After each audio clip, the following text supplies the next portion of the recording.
Hello, Jane Cleland here. The question is, I have 4 characters. One of them has information that, if known, would spoil the twist for readers. What do I do? Well, there are several possibilities. Maybe only have 3 points of view and let this character be a suspect or be a participant, but not a narrator. That might be interesting. Another possibility is an unreliable narrator. This is popular in thrillers and in literary novels. Gone Girl, Gillian, Flynn, Best Day Ever, Kaira, Rouda. This approach can be engaging, it can be intriguing, it can get readers thinking. What you want to be very cautious about, because unreliable narrators require careful structure.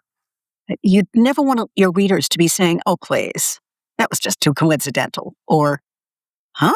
Little head scratching going on?" So as long as you are deliberate and make sure that there's great logic underpinning your structure, I think it'll work, and I know you can do it. If this tip had value for you, I hope you like it. I hope you share it. Would you subscribe to the channel? That opens up features that lets us make these videos even more valuable for you. Thank you.